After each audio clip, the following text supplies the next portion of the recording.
1절부터 우리 끝절까지 다 보겠습니다. 교독하십니다. 우리가 구조된 후에 안즉 그 섬은 벨리데라 하더라.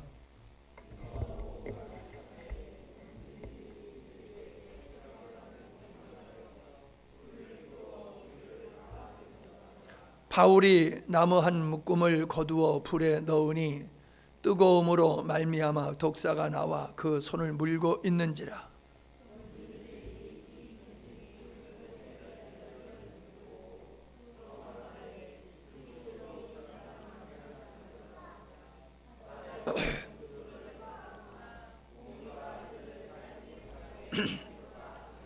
바울이 그 짐승을 불에 떨어 버림에 조금도 상함이 없더라.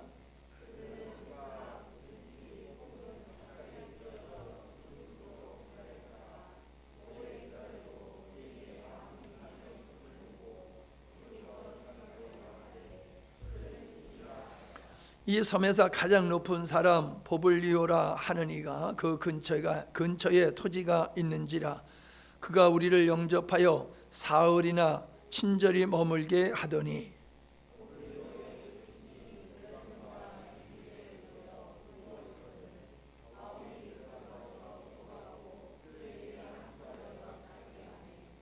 이러므로 섬 가운데 다른 병든 사람이 와서 고침을 받고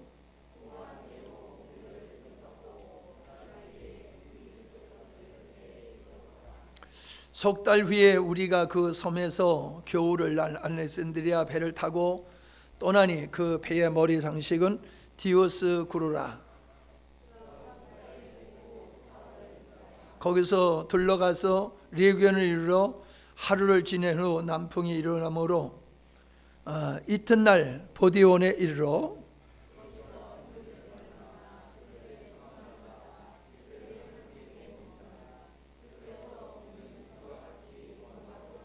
그것 형제들이 우리의 소식을 듣고 아비오 광장과 트레스 다베르네까지 맞으러 오니 바울이 그들을 보고 하나님께 감사하고 담대한 마음을 얻으니라.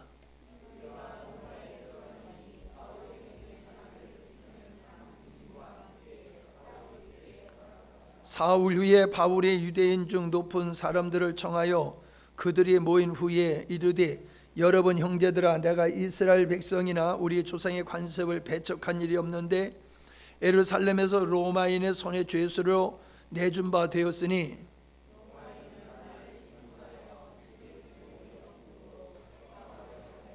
유대인들이 반대하기로 내가 마지 못하여 가이사에게 상소하며 내 민족을 고발하려 한 것이 아니니라.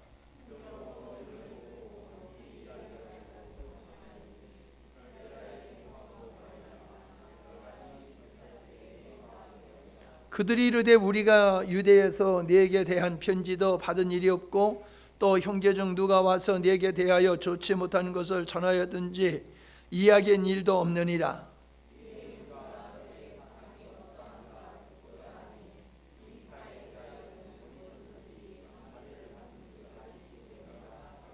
그들이 날짜를 정하고 그가 유숙하는 집에 많이 오니 바울이 아침부터 저녁까지 강론하여 하나님의 나라를 증언하고 모세의 율법과 선지자의 말을 가지고 예수에 대하여 권하더라. 서로 맞지 아니하여 흩어질 때에 바울이 한 말로 이르되 성령이 선지자 이사야를 통하여 너희 조상들에게 말씀하신 것이 옳도다.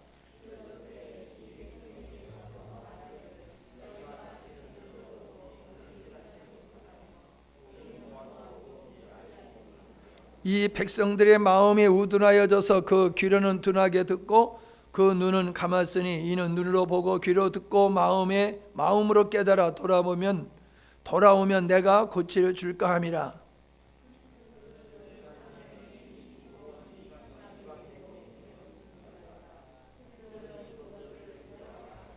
바울이 온 이태를 자기의 셋집에 머물면서 자기에게 오는 사람을 다 영접하고 하나님의 나라를 전파하며 주 예수 그리스도에 관한 모든 것을 담대하게 거침없이 가르쳤더라. 아멘. 사도행전을 40회에 걸쳐서 하게 됐는데 오늘 마지막 시간이 되겠습니다. 섬에 도착했을 때에 섬의 사람들이 그들을 환대하게 되어지는 것을 보게 되어집니다. 바울이 복음을 전하는 일에 얼마나 많은 모함과 음모와 살해하려고 하는 일들이 많았습니까? 그럼에도 불구하고 하나님께서는 그를 지켜 주신 것을 보게 됩니다. 사람들의 환대를 받았지만은 그 환대 속에서 사건이 하나 발생하지요. 그게 바로 독사에 물리는 사건입니다. 어떻게 보면 구사일생으로 살아났는데 무태에 올라와서 그만 뱀에게 물려서 독사한테 물려서 큰 위기를 당하는 모습을 봅니다. 사람들은 다 죽으리라고 생각했지요. 자, 이 사람이 배에서는 구원받았을지 모르지만 풍랑에서는 구원받았을지 모르지만은 틀림없이 이 사람은 죄인일 것이다. 그렇기 때문에 뱀에게 물려서 응당 보응을 죄값을 받고 있는 것이다. 그렇게 생각하고 죽을 때를 기다리고 있어도 안 죽으니까 반대로 이제는 이 뱀에 물려도 독사한테 물려도 죽지 않는 사람은 없다. 이건 신이다. 그렇게 생각들이 바뀌게 되어짐을 보게 됩니다. 근데 중요한 것은 여기서 바울이 독사에 물린 상태에서의 반응이 아주 태연했다는 겁니다. 기록되지는 않았지만은 바울이 뱀에게 물렸으니까 아이고 그래 하나님 풍랑에서 건져 주시더니 겨우 무태 들어와 가지고 이제 뱀에게 물려서 죽게 하십니까? 나 이제 죽는가 보다. 뭐 이런 생각을 할 수도 있을 텐데 바울은 전혀 그러지 아니하고 태연했다는 것입니다.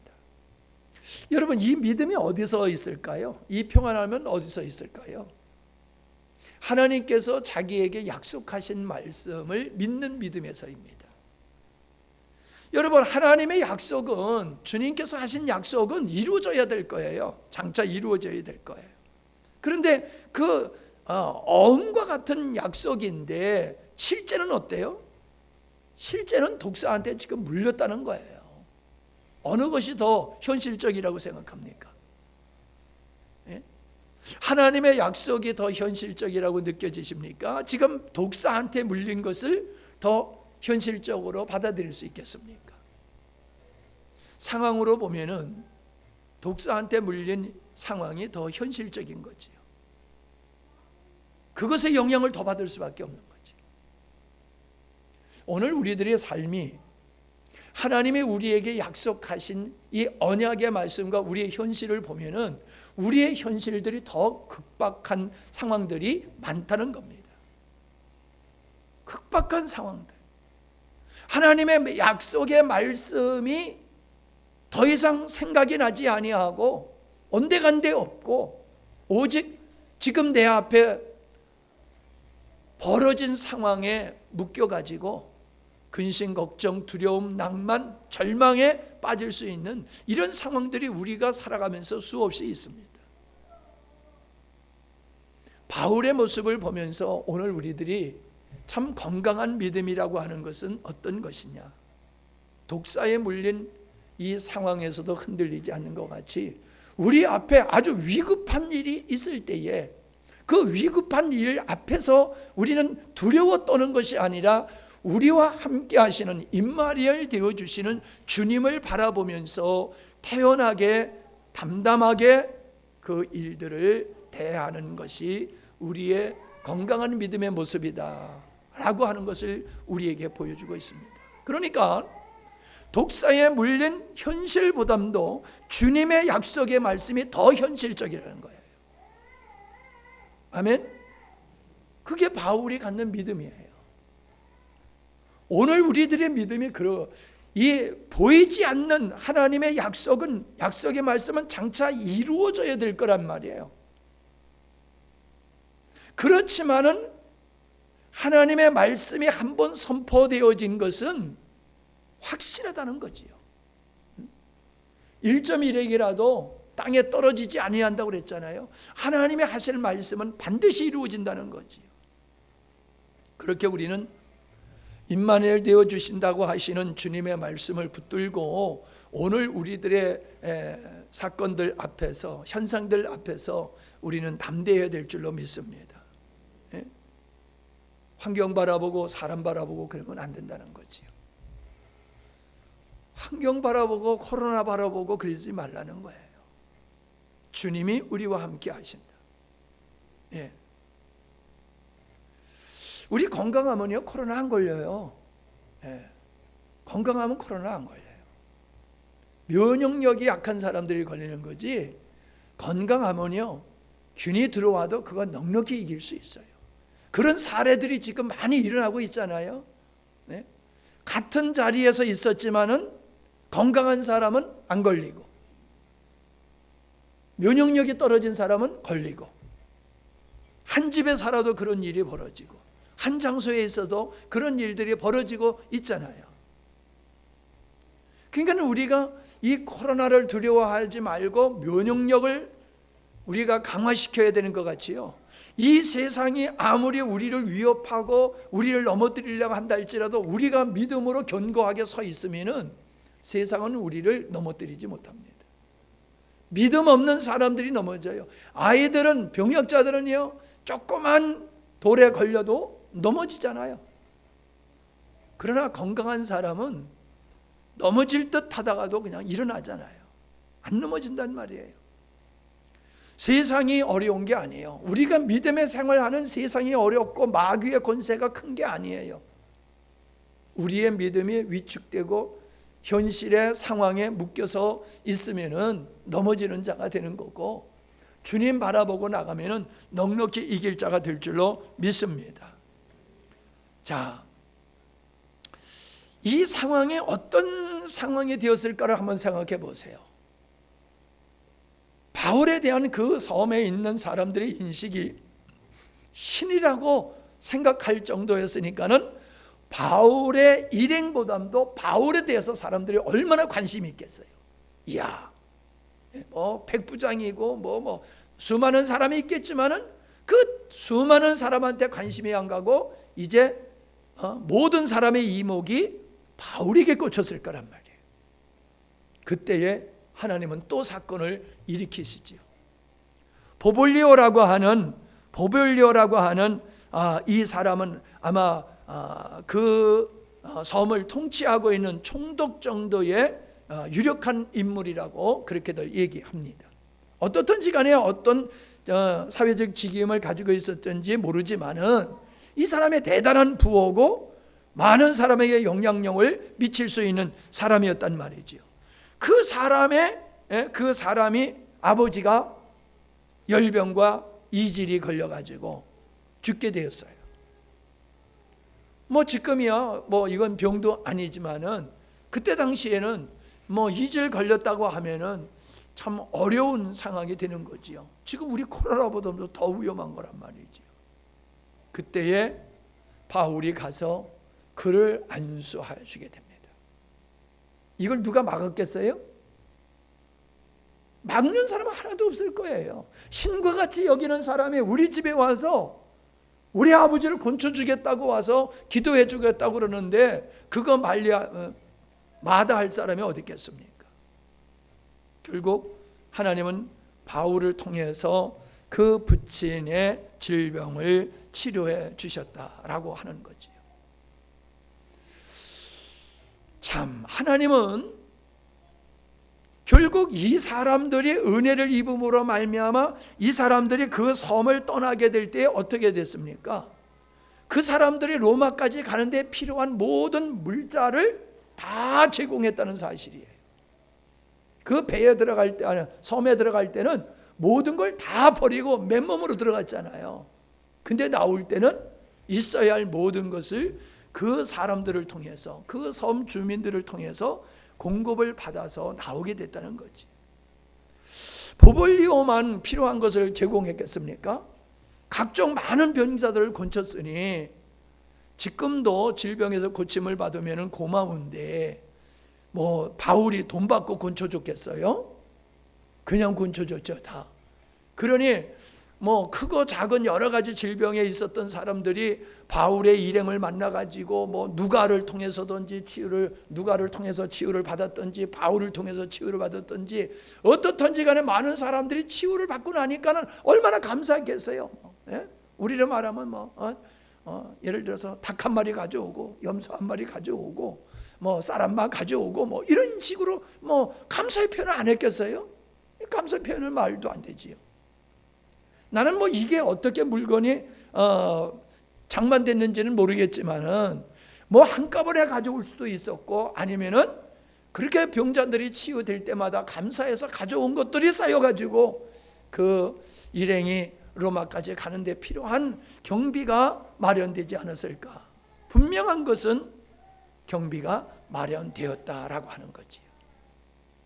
이 경비를 하나님께서는 필요한 경비를 이미 그들에게 공급하기 위해서 이러한 뱀에 물리는 사건, 보블리오의 부친이 병을 통해서 바울이 기도해서 낫는 이 사역을 토양하여서 많은 사람들을 치료하게 되는 이 일들이 결국은 그가 필요한 경비를 공급해주는 이런 통로로서 사용하셨다. 그리고 이들이 정말로 하나님의 사람이라고 하는 것을 그들은 분명히 깨달을 수 있었을 것이다 라고 하는 것을 우리는 알게 되어집니다. 이처럼 조용했던 그 섬에, 그 마을에 믿음의 사람 바울 한 사람의 등장으로 말미암아 소란이 일어났겠지요. 그죠? 소란이 일어났겠지요. 여러분 이 소문이 얼마나 빨리 퍼졌겠습니까? 야, 뱀에게 물렸던 사람이 독사한테 물리고 안 죽었어. 근데 그 사람이 선언적 기도하면은 야, 포볼리오의 아버지도 났잖아. 누구도 났어. 막 구름대 같이 사람들이 몰려왔으리라고 생각을 합니다. 바울이 병만 고쳐줬겠어요? 바울은 병만 고쳐줬다고 저는 생각 안 합니다. 바울이 병을 고쳐주면서 그 사람들에게 분명히 자기가 누구냐라고 하는 것을 이야기하면서 예수님에 대해서 분명히 복음을 전했으리라라고 생각을 합니다.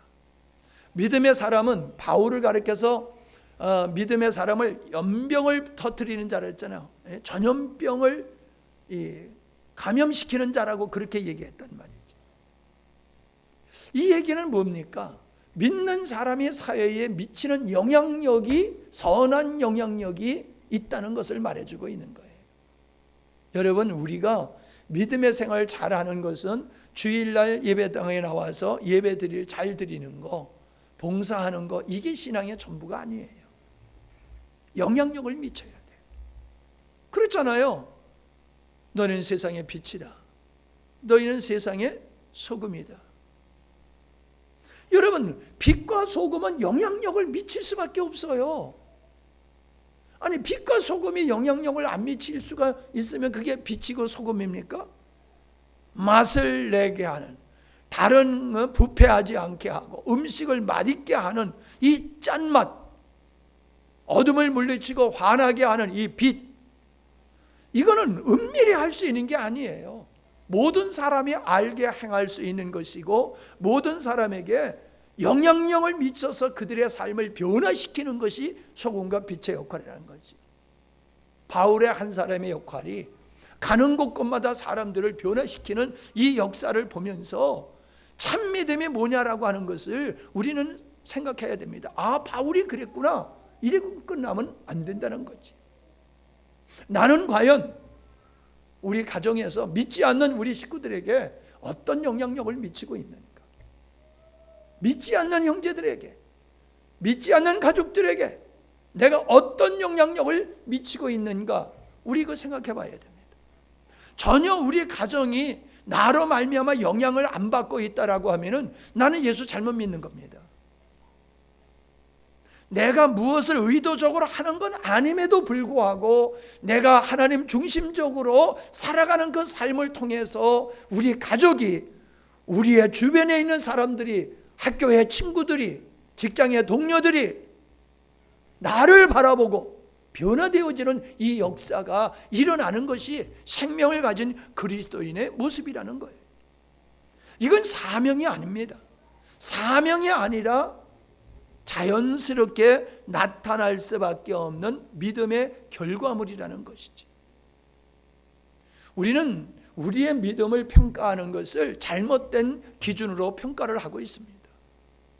우리는 성경에 준해서 우리의 믿음을 평가해야 된다는 거지. 성경에 근거해서.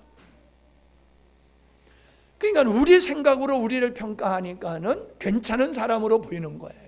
그러나 하나님의 말씀을 기준으로 해서 봤을 때는 우리의 믿음이 상당히 어린아이의 믿음에서 벗어나지 못하고 있다라고 하는 것을 또 우리가 발견하게 될 수 있는 줄 압니다.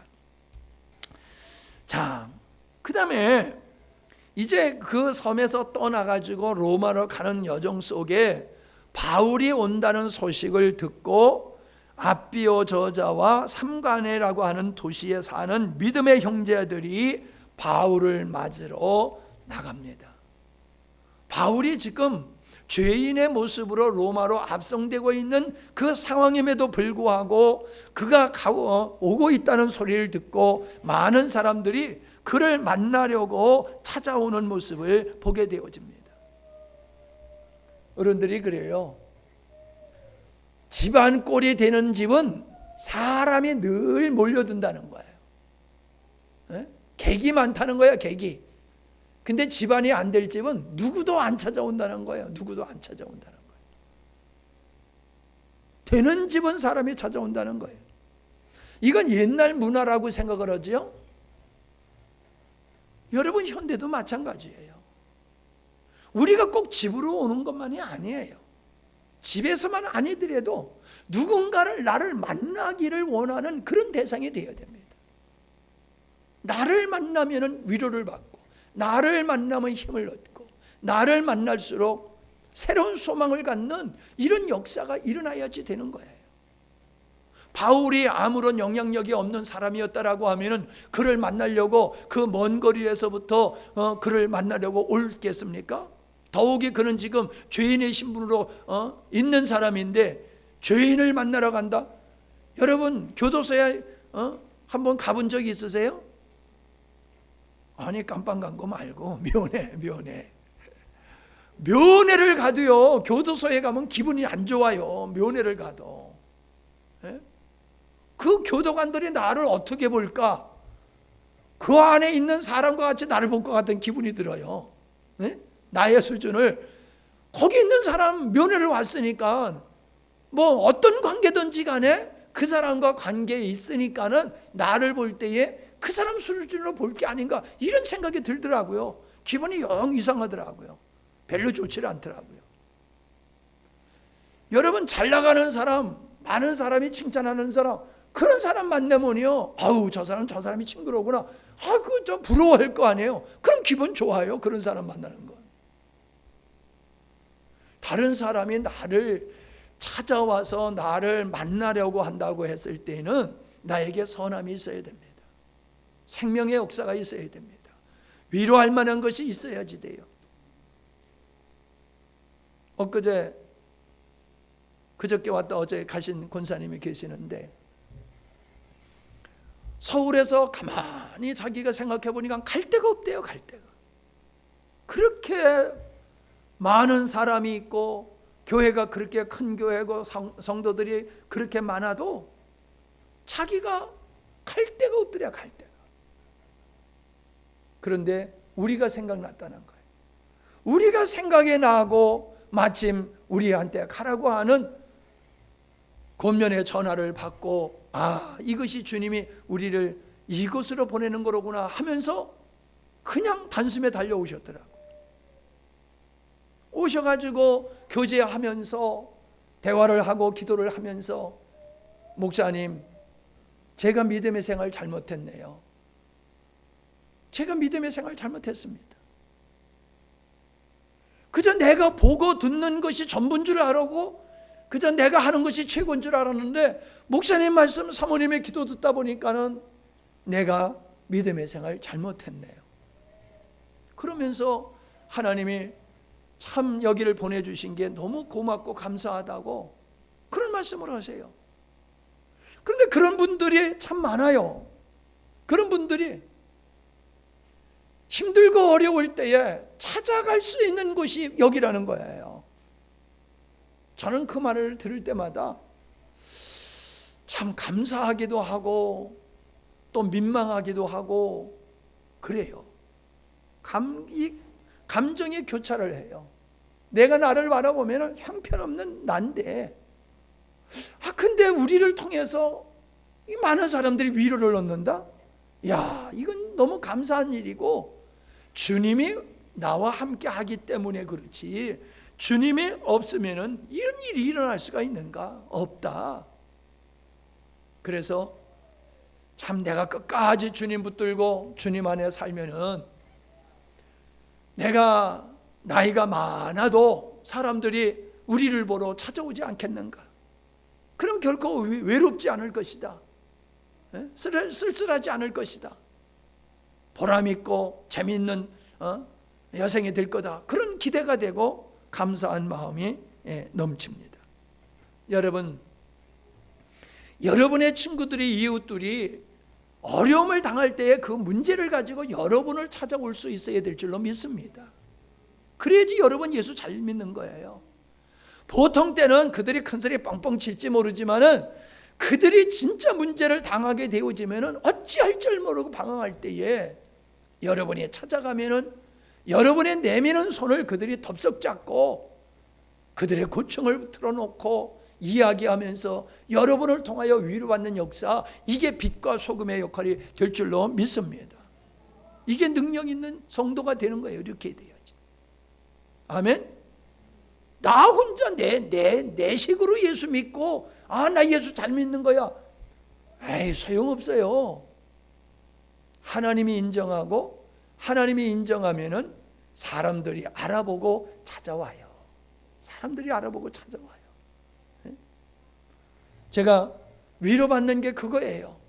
내가 나를 보려면 한없이 부족함에도 불구하고 그래도 사람들이 우리를 찾아오고 와서 위로를 얻고 힘을 얻는 걸 보면서 야, 그래도 내가 은혜 가운데 살고 있구나.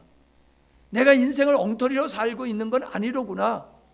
그래도 내가 복된 자로 살고 있구나. 이것이 나에게 위로가 되고요. 얼마나 힘이 되는지 몰라요. 여러분, 그게 살아가는 데 힘이 되는 거예요. 돈이 우리에게 힘이 되는 게 아니에요. 예? 돈을 써봤댔자 얼마나 쓰겠어요? 예? 먹어봤댔자 얼마나 먹겠어요? 그것이 우리에게 진정한 행복과 위로를 주지 못합니다. 바울을 찾아온 그들을 통해서 바울이 어떠한 삶을 살았느냐? 그것이 우리가 살 삶이다라고 하는 걸 보여주고 있지요. 그 다음에 그가 로마에 들어갔을 때에 특별 대우를 받습니다. 여기서 뭐 재판받고 뭐 이런 이야기들은 누가가 기록하지 않았어요. 누가가 기록하고 있는 것은 그가 시위대의 군인들의 감시 속에서 가택연금이라고 생각하면 딱 맞을 거예요. 가택연금. 그래서 모든 사람이 바울을 와서 마음대로 만나게 하는 거예요. 그 대신 거길 나가면 안 돼. 그 집에서 마음대로 살고 마음대로 많은 사람을 만나고 접견하고 교제할 수 있도록 그렇게 허락을 받았어요. 그러니까 보세요. 죄인으로 갔으면은 그가 아무 일도 못하고 로마 감옥에 갇혀 있어야 되는데 하나님은 그를 죄인의 이름으로 갔지만은 결코 죄인이 받는 대접을 받지 않게 하셨다는 거예요. 도리어 개인적으로 그 로마의 고위직들이 있는 사람들한테 복음을 전하기는 얼마나 어렵습니까? 쉬운 게 아니잖아요. 우리가 청와대 들어가 가지고 뭐 전도한다라고 그러면 그 가능하겠어요? 정부 청사에 들어가 가지고 거기 장관들 만나서 전도한다, 법원에 들어가서 그런다. 말이 안 되잖아요. 할 수가 없잖아요. 하고 싶어도. 그런데 재판을 우리가 앞에서도 봤지만은 재판을 받다 보니까는 변호를 하는 자체가 복음을 전하게 되어지는 아주 희한한 과정을 통해서 그들에게 복음을 전하게 될 뿐만 아니라 그들을 지키는 사람들이 사교대를 하는 거예요. 사교대. 그러니까 24시간을 사교대를 하면은 생각해 보세요. 바울이 그들과 얼마나 친숙한 관계를 가지고 있었겠어요? 그러니까 그때 당시에 로마의 군사들이라고 하는 것은 상당한 지위에 있는 사람들이거든요. 기독권층에 속하는 사람들이요. 그런 사람들에게 바울은 자연스럽게 그들에게 복음을 전할 수 있었던 거예요. 여러분, 그 북한에서 이렇게 목사님이 잡혀가지고 농장에서 있을 때에 이 정치범이기 때문에 한 사람이 항상 이렇게 붙어 다녔대요.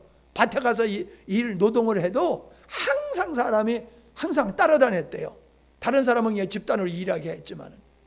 그래서 그 사람들하고 계속 같이 있다 보니까는 정이 들고 얼마나 가깝게 지내고 그들에게 복음을 전할 수 있는 그런 기회가 되었다라고 하는 말씀을 내가 들은 적이 있어요.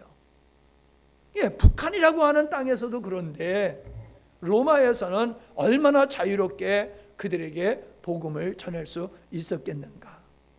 하나님의 방법이라는 거지.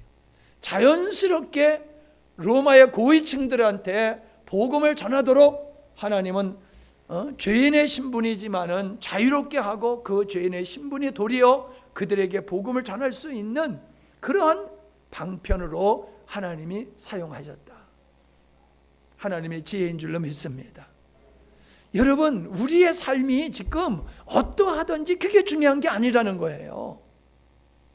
바울은 죄인의 신분으로서 주님의 복된 복음을 전하는 삶을 왕성하게 살았잖아요. 근데 우리는 어떻습니까? 얼마나 자유롭습니까? 여러분 가지고 있는 사회적인 지위가 있잖아요. 사회적인 지위가 있잖아요. 우리는 사회적인 지위와 나이가 계급이에요. 사단장에 예수님 믿고 사단장이 예배 드리러 가면요, 참모들은 자동적으로 다 와서 예배 드려요. 예? 연대장에 예수님 믿고 연대교회 와서 예배 드려 보세요. 대대장들 다 와서 같이 예배 드려요. 눈도장 찍으려고, 진급에 불이익을 안 당하려고. 그런 걸 우리는 경험하고 있잖아요. 하나님이 우리에게 주신 그 지위, 사회적인 지위, 지식, 능력, 환경, 우리가 가지고 있는 소유물, 이런 것들을 가지고 우리 주변의 사람들을 섬겨야 될 줄로 믿습니다. 군림하는 게 아니에요. 우리 그리스도인은 군림하는 게 아니에요. 높아질수록 더 겸손히 그들을 섬길 때에 더 빛이 나는 거예요. 힘없는 사람이 섬기면 당연하다고 생각해요. 근데 힘 있는 사람이 섬겨보세요. 예? 예를 들어서 우리로 말하면은 군수가 예배당에 나와가지고 주차 정리를 해보세요. 그러면은 군수가 돼가지고도 저렇게 저런 일을 하네. 이명박 대통령이 대통령 되기 전에 소망교회에서 주차 관리를 도맡아서 했다고 그러더라고요.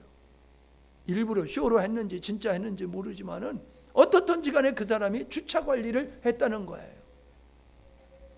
우리가 힘 있는 자리에서, 영향력 미칠 수 있는 자리에서 군림하는 것이 아니라 겸손하게 그들을 사랑으로 섬길 때에 이게 복음을 전하는 도구가 되는 줄로 믿습니다.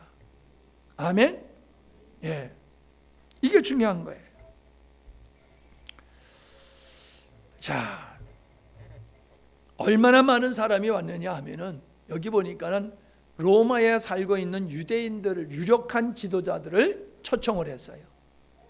그 유력한 지도들이 왔을 때에 그들을 아침부터 저녁 때까지 말씀을 강론했다라고 말씀을 하고 있습니다.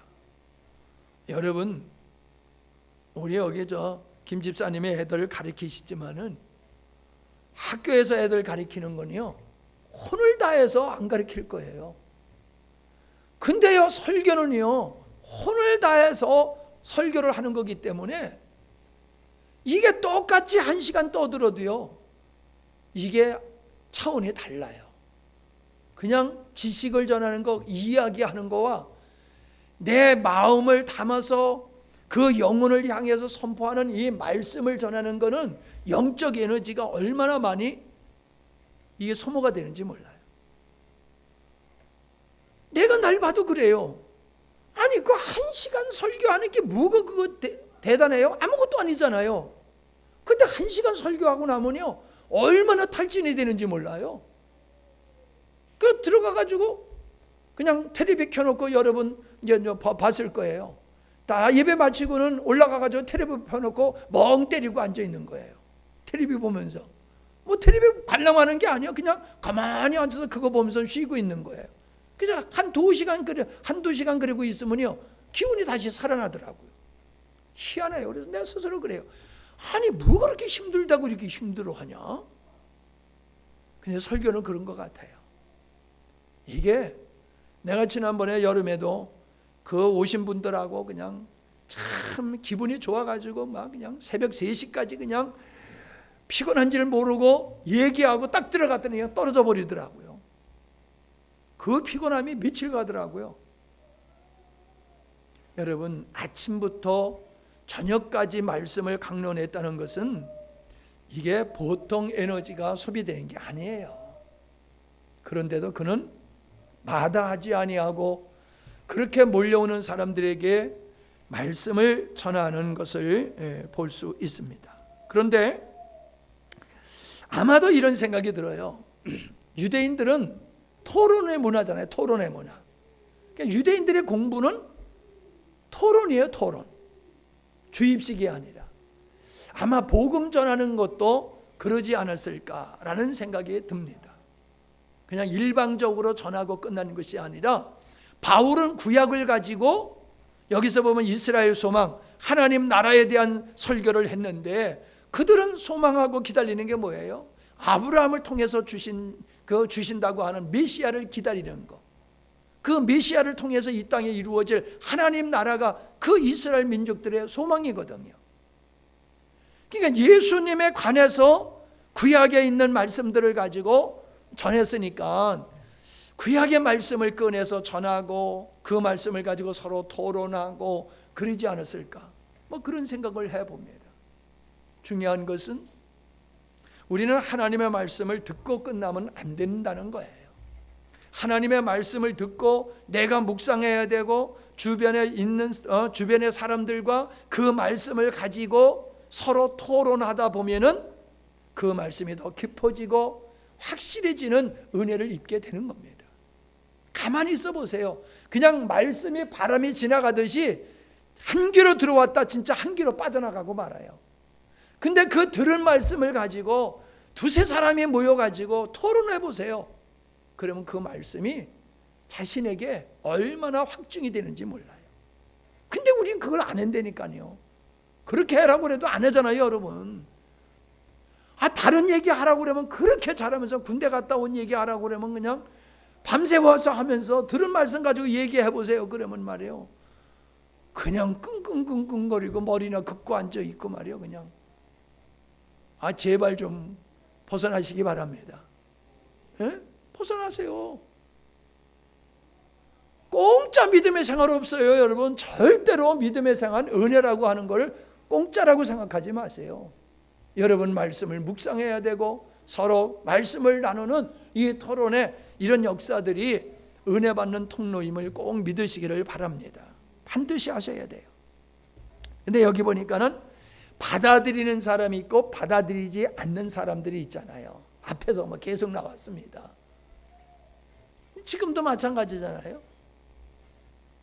그런데 참 웃기는 게 뭐냐면 이들이 왜 안 받아들입니까? 그들이 가지고 있는 유대교에 이미 가지고 있는 전통과 상식에 어긋나니까는 받아들이지 못하는 거지. 그러니까 그들의 율법을 구약의 율법을 바로 알고 선지자들의 말씀을 바로 알았다라고 하면은, 그리고 그들이 겸손했다라고 하면은 예수님이 구세주라고 하는 것을 금방 그들은 알 수 있었어요. 보세요. 금방 깨닫는 사람이 있고 그래서 믿는 사람이 있는가 하면은 믿지 않는 사람이 있잖아요. 똑같은 그들은 율법에 대한 선생들이란 말이에요. 유대인들의 지도자란 말이에요. 근데 어떤 사람은 받아들이고 어떤 사람은 왜 안 받아들여요? 율법에 대한 바른 지식을 가지고 있지 못하기 때문이다. 이게 첫 번째 이유예요. 첫 번째 이유. 그림자잖아요, 그림자. 아니, 여러분 생각해 보세요. 내가 반쪽이 있어. 떨어져 있던 거 딱 붙여보면 금방 딱 맞으면은 이거 짝이네. 금방 알잖아요. 근데 딱 맞춰보니까 안 맞아. 그럼 이거 짝이 아니야. 금방 알 수 있잖아요. 구약을 가지고 있으면 그림자야. 실체가 있어. 딱 맞춰보니까 맞아. 이게 맞네. 이게 되는 거란 말이에요. 근데 그들은 자기들이 옳다고 생각하고 복음을 거절했어요. 그러니까 뭡니까? 자기들의 무지와 오해를 가지고 플러스 교만을 가지고 진리를 판단하고 있는 거예요. 진리를 믿고 진리를 받아들이는 게 아니라 진리를 자기들이 판단하고 있는 거예요. 오늘도 마찬가지요. 많은 사람들이 앉아가지고 있고, 저는 서서 설교를 하니까는 내가 갑의 자리에 있는 것 같고 여러분은 앉아 있으니까 을의 자리에 있는 것 같지요? 아니요. 앉아 있어도요, 여러분 제 설교하는 꼭대기에 앉아 있어요. 예? 여러분이 내 꼭대기에 앉아가지고 내 설교를 평가하고 있다니까요. 오늘 목사님을 통해서 하나님이 나에게 어떤 말씀을 주시는가, 이런 겸손한 마음이 아니라 목사님이 설교를 잘하나 못하나, 바르게 하나 틀리게 하나, 설교자 머리 위에 앉아가지고 설교를 판단하고 있어요. 아니라고요? 내가 받아들일 말씀이 뭐야? 받아들여야 돼? 안 말씀? 내가 그냥 모르세요 할 말씀, 여러분이 앉아서 다 그거를 선별하잖아요. 진리니까 받아들이는 게 아니에요. 내 상황에 맞고 내 마음에 맞고 내 정서에 맞으면 받아들이고, 아니면은 내치잖아요. 정도의 차이지 이들이나 우리나 다를 바가 뭐 있냐는 거예요. 늘 그러잖아요. 내가 복음식으로 예수 믿는 거, 아무리 설교를 하고 아무리 권면을 하고 당근을 주고 협박을 하고 해도 소용없어요. 내가 믿고 싶은 대로 믿는 거예요. 내가 믿고 싶은 대로. 여러분, 그게 믿음입니까? 내가 믿고 싶은 대로 믿는 게 그게 믿음이에요? 그게 설교자 머리 위에 있는 게 아니라 하나님 머리 위에 있는 거예요. 하나님 머리 위에. 내가 믿고 싶은 대로 믿는 거는 하나님 위에 있는 거예요. 맞죠? 왜 아멘을 한 분만 하죠? 하나님 머리 위에 앉아 있어요. 하나님 머리 위에. 자기 믿음 없음을 회개하지 아니하고 꼭 누구 탓을 해요. 환경 탓, 누구 탓만 해요. 그게 악함이에요. 지난주도 말씀드렸지만 못된 짓 한 게 악함이 아니에요. 하나님의 말씀을 받아들이지 아니하고 말씀 위에 올라서서 평가하고 판단하는 거, 자기식으로 예수 믿는 거, 이게 악함이에요. 그런 마음에는 하나님의 은혜가 임할 수가 없어요. 임할 수가 없어요. 자, 그 다음에 바울은 그 복음을 받아들이지 아니함으로 말미암아 이 복음이 이방인들에게 간다라고 선언을 하는 것을 보게 되어집니다. 여러분, 바울은 자기 민족을 얼마나 사랑했는지 몰라요. 모세도 자기 민족을 사랑했어요. 그렇게 사랑하는 민족이 복음을 받아들이지 않는 것을 보고 너무너무 마음 아팠어요.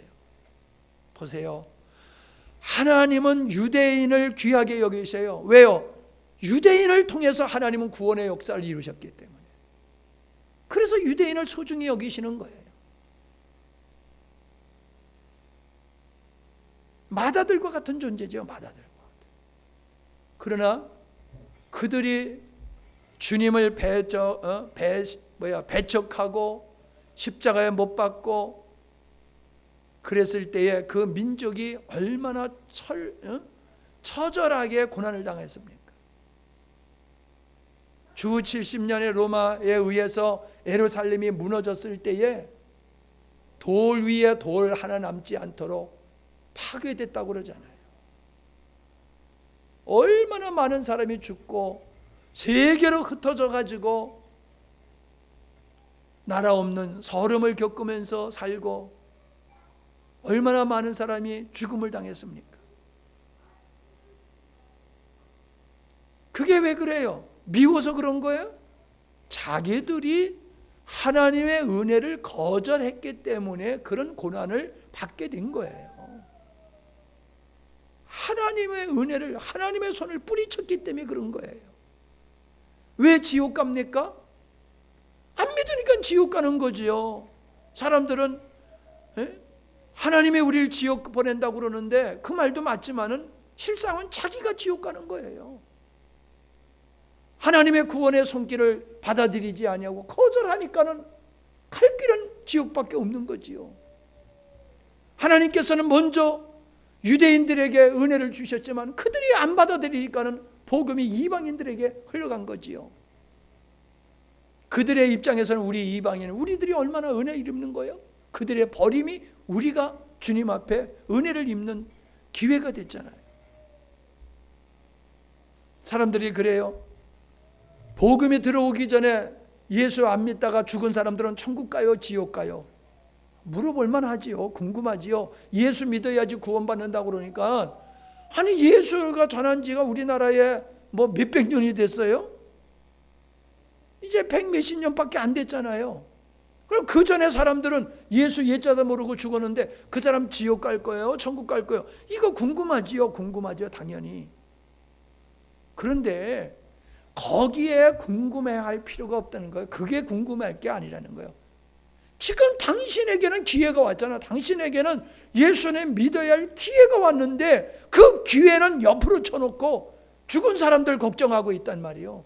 자기가 지금 예수님을 믿어야 되는데. 그러니까 진리를 받아들이는 게 아니라 자기의 논리, 자기 이성에 맞나 틀리나 그걸 따지고 앉아 있는 거예요. 예.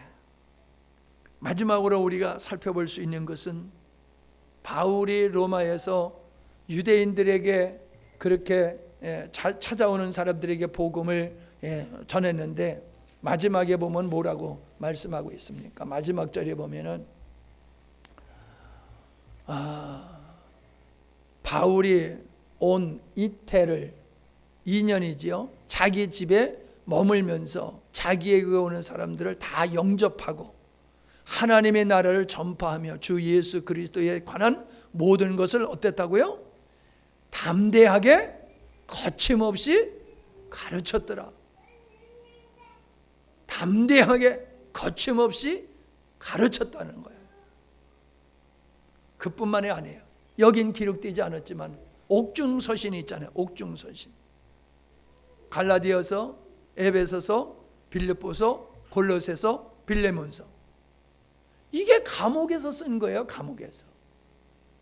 쉽게 얘기하면은 감옥에서 편지를 쓴 거지만은 우리가 생각하면 철로역정 같은 거 있잖아요. 옥에 갇혀가 있을 때에 철로역정을 썼잖아요. 그와 같이 바울은 복음을 전하는 일만 있는 게 아니라 서신으로서 흩어져 있는 교회들을 바로잡는, 그들을 세워가는 이런 편지를 보냈던 것을 보게 돼요. 그러니까 나는 여기 갇혀 있으니까, 가택 연금되어 있으니까 나는 할 일이 없어 하고 가만히 있는 게 아니었다는 거예요. 그런 어려운 환경 속에서도 그는 복음을 담대하게 가르쳤을 뿐만 아니라 멀리 있는 성도들에 대한 소식을 듣고 그들의 영혼을 세워주기 위해서 글로서 그들을 위로하고 세우고 하는 편지를 써서 그들을 세워가는 일을 했잖아요. 여러분, 이런 바울의 모습을 보면서 정말 복음에 미친 사람이다, 예수에 미친 사람이다, 이런 생각이 들지 않으세요? 그거는 목회자들만 그러는 거고 특별한 선교사들만 그러는 거고 우리는 그저 주일날 나와서 예배만 드리면 돼, 이 정도로 여러분 생각하면 안 돼요. 그랬잖아요. 누가가 그 로마로 압송되어 가는 그 길에 동행을 했다고요.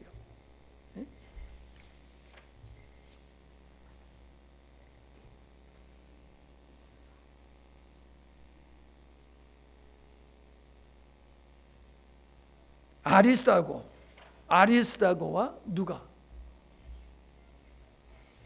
복음이 그렇게 로마에 가서도 복음을 그렇게 전할 수 있었던 것은 옆에서 이렇게 돕는 사람들이 있었기 때문에 가능한 거예요. 협력하는 사람들이 있기 때문에 가능한 거예요. 하나님 앞에 갔을 때에 바울만 특별 대접을 받겠어요? 바울이 복음 전할 수 있도록 함께 조력한 모든 사람은 바울이 받는 상에 동일하게 받는다는 거예요.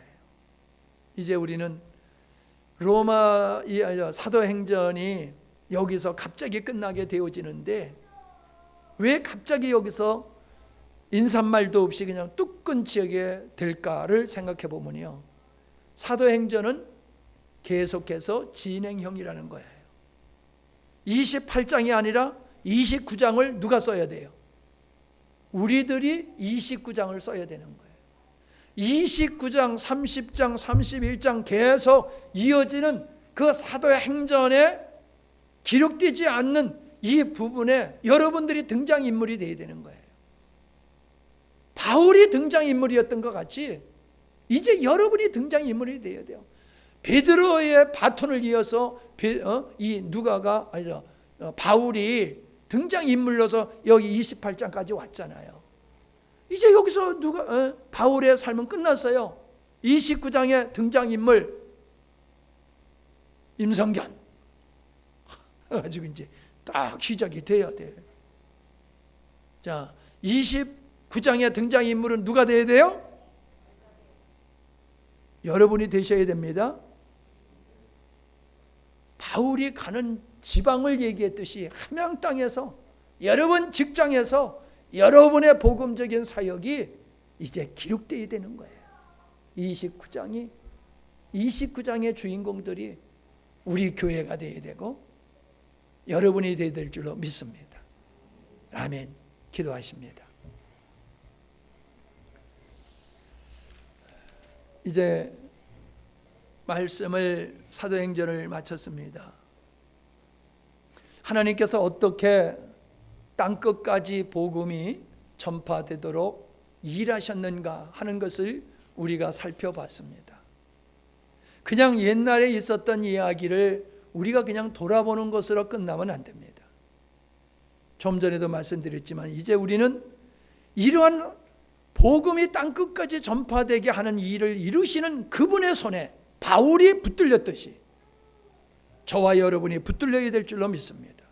그리고 그 주인공이 되어야 될 줄로 믿습니다. 그를 위해서 함께 기도하십시다. 할렐루야. 하나님 아버지 감사합니다.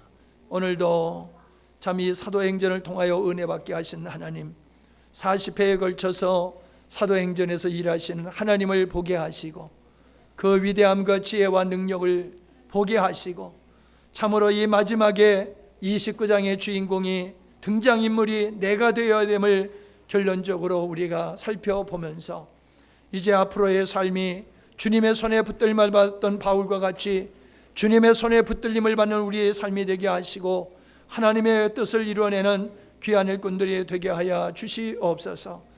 아버지여, 참으로 지금까지 함께 하신 주님을 찬양합니다. 우리를 통하여 일하실 주님을 찬양합니다. 우리가 믿음으로 순종하여 어려움이 있다 온다 할지라도 그러나 그 속에서 하나님께서 친히 일하고 계심을 우리가 바라보며 흔들리지 않는 믿음으로 견고하게 서서 아버지의 뜻을 이룰 수 있는 저희들이 될 수 있도록 주여 은혜를 베풀어 주옵소서. 우리가 하나님의 역사하심에 외면하지 않게 해 주시옵소서. 방관자가 되지 않게 하여 주시옵소서. 바울의 그 행적이 우리의 행적이 될 수 있도록 주여 은혜를 베풀어 주옵소서. 주께서 우리를 통하여 거룩한 뜻을 이루시기를 사모하오며 예수님의 이름으로 기도하옵나이다. 아멘.